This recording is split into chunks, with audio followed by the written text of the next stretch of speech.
જય શ્રી કૃષ્ણ બાળકો, કેમ છો બધા? મજામાં છો ને? હું પણ મજામાં છું. તો ચાલો આજે આપણે સરસ મજાની એક વાર્તા સાંભળીએ. આ વાર્તા છે સંત એકનાથની. સંત એકનાથનો જન્મ પૈઠણમાં થયો હતો અને સંત એકનાથનો જન્મ થયો ત્યારે જ એને માતા પિતાની છત્રછાયા ગુમાવી હતી.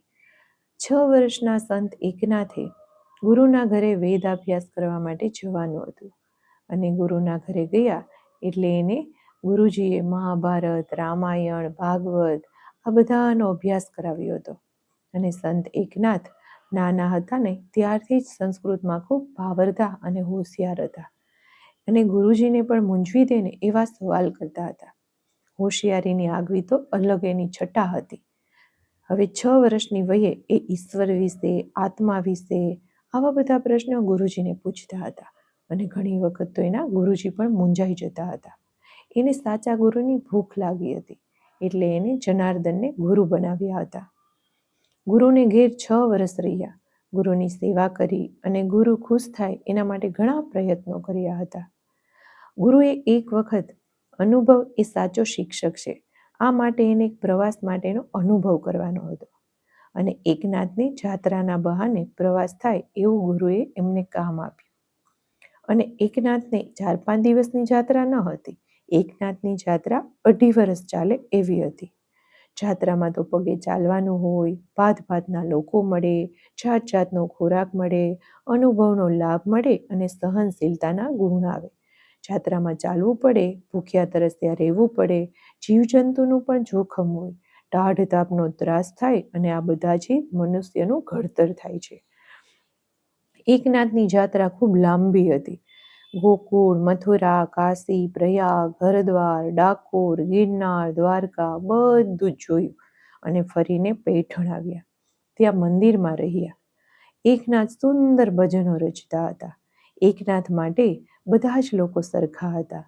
એકનાથના ભજન સાંભળવા માટે હરિજનવાસમાંથી હરિજનો રોજ રાત્રે મંદિરમાં મળતા હતા અને આ બ્રાહ્મણને ન ગમે એટલે બ્રાહ્મણ અલગ અલગ પ્રયત્નો કર્યા કરે કે એકનાથને નીચો કેવી રીતે બતાવી શકીએ, એકનાથને ભોંઠો કેવી રીતે પાડી શકીએ, એકનાથને મૂરખ કેવી રીતે સાબિત કરી શકીએ. એના માટે અલગ અલગ પ્રયત્નો બ્રાહ્મણો કર્યા કરતા હતા. એકનાથ તો મરાઠી લોકભાષામાં એના ભજનો રચતા હતા. ત્યારે બ્રાહ્મણો બધા લોકોને કહેતા હતા કે સંસ્કૃત ભાષા એ દેવ ભાષા છે અને એકનાથ એના ભજનો છે એ મરાઠીમાં રચે છે અને સંસ્કૃત ભાષાનું અપમાન કરે છે. બ્રાહ્મણો કહેતા કે એકનાથ મૂરખ છે, અજ્ઞાનીઓનો સરદાર છે, દેવોની ભાષાને અપમાન આપે છે. એકનાથને ભૂંઠા પાડવા માટે એક વખત બધા બ્રાહ્મણોએ એક બ્રાહ્મણને બોલાવ્યો અને એકનાથને ગુસ્સે કરવાનો એક નિયમ રચ્યો. તેમણે એક યોજના કરી. 12 ગામથી ગરીબ બ્રાહ્મણને બોલાવી અને પૈસાની લાલચ આપી અને તેને બધું જ કામ શીખવી દીધું. એકનાથ નાઈને પૂજામાં બેઠેલા. બ્રાહ્મણ તો ગંદો ગબરો હતો. દોડીને એકનાથના ખોળામાં જઈને બેસી ગયો. એકનાથ ગુસ્સે ન થયા. હસીને તેમણે કહ્યું, ભાઈ, જબરો તારો પ્રેમ છે, જબરો તારો ભાવ છે. હું ખૂબ ખુશ થયો છું. હવે તો અહીં જ તારે જમવાનું છે. એકનાથ સાથે બ્રાહ્મણ જમવા બેઠો. પત્ની ગિરિજાબાઈ પીરસતા હતા. પીરસવા માટે જેવા નીચા નમ્યા એટલે બ્રાહ્મણ તો કૂદકો માર્યો અને ગિરિજાબાઈની પીઠ ઉપર બેસી ગયો. એકનાથે કહ્યું, ગિરિજાબાઈ, સાચવજો હો, બ્રાહ્મણ ગબડે નહીં, ગબડશે તો વાગી જશે.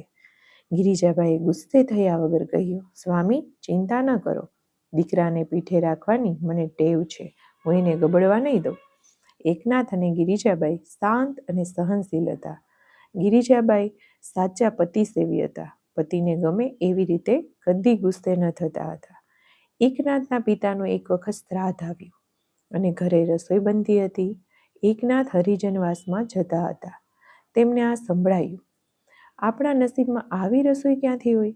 એકનાથે હરિજનવાસના બધા જ લોકોને જમવા માટે ઘરે બોલાવ્યા અને લોકો તો ખૂબ ખુશ થયા હતા. એકનાથ હરિજનોને લઈને ઘરે આવ્યા. હરિજનોને રસોઈ જમાડી દીધી. બ્રાહ્મણો માટે ફરીથી રસોઈ કરાવી. બ્રાહ્મણોને આવું ન ગમ્યું એટલે બ્રાહ્મણો રીસાઈ ગયા અને જમવા જ ન આવે ઘરે.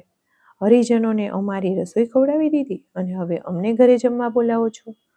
એકનાથે ભગવાનને ભજ્યા, બ્રાહ્મણોના પૂર્વજોને નોતર્યા. પૂર્વજો આવી અને જમી ગયા.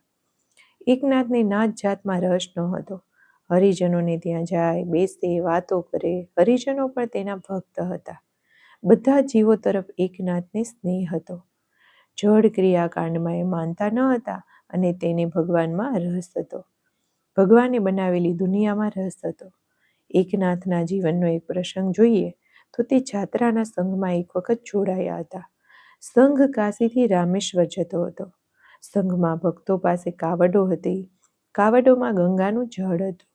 કાશીનું ગંગાજળ રામેશ્વર ચઢાવાય છે એટલે શિવજી રાજી થાય અને આપણને પુણ્ય મળે, આવી લોકોની માન્યતા છે. એકનાથ પાસે ગંગાજળની કાવડ હતી. સંઘ પગપાળો આગળ આગળ વધતો હતો. ઉનાળાનો તાપ હતો. રસ્તામાં એક ગધેડો હતો અને એ પડેલો હતો. પાણી વિના ગધેડો તરફડતો હતો. નજીકમાં પાણી ન દેખાય. ભક્તો પાસે પાણીની કાવડો હતી. એ ગંગાજળ શિવજીને ચઢાવવાનું હતું. ગધેડાને ગંગાજળ કોણ પાય? પોતાનું પુણ્ય કોણ ગુમાવે? પરંતુ એકનાથજીને તો જીવ માત્રમાં પણ શિવ દેખાય. ગંગાજળની કાવડ ગધેડાઓ માટે વાપરી નાખી અને ગધેડાનો જીવ બચાવ્યો. જોનારાને તો એકનાથમાં મૂર્ખાઈ દેખાણી કે શિવજીનું જળ આ ગધેડાને પીવડાવ્યું. એકનાથ ખૂબ દયાળુ હતા, ભક્ત હતા, મૂર્ખ ન હતા. નાનપણથી તેજસ્વી, પંડિતોના પાંડિત્ય જેવું એનું જ્ઞાન હતું. એમણે સુંદર ગ્રંથો રચ્યા હતા. એ ગ્રંથો હતા મરાઠી ભાષામાં. મરાઠી ત્યારે લોકભાષા હતી. એકનાથ આમ જનતાના માણસ. તેમણે મરાઠીમાં ભજનો લખ્યા. તેના ભજનો અત્યંત લોકપ્રિય હતા. એના જાણીતો ગ્રંથો એટલે એકનાથી ભાગવત, રૂકમણી સ્વયંવર, ભાવાર્થ રામાયણના એ રચયિતા હતા. એકનાથના જન્મનું નક્ષત્ર મૂળ નક્ષત્ર અપસુકન્યાળ મનાય છે. આમ છતાં એ 66 વર્ષ જીવ્યા એમને અને ઘણી જીવનમાં નામના પણ મેળવી. લોકોનો પ્રેમ પામ્યા, લોકોની સેવા કરી. ગ્રહો અને નક્ષત્રોનું ગણિત નકામું. સેવા, સ્નેહ અને સત્કર્મ કામના છે. એકનાથના જીવનનો આ બોધ છે કે જીવ માત્રની સેવા એ જ ખરી ઈશ્વરની સેવા છે. તો બાળકો આવજો. જય શ્રી કૃષ્ણ. નમો નમઃ.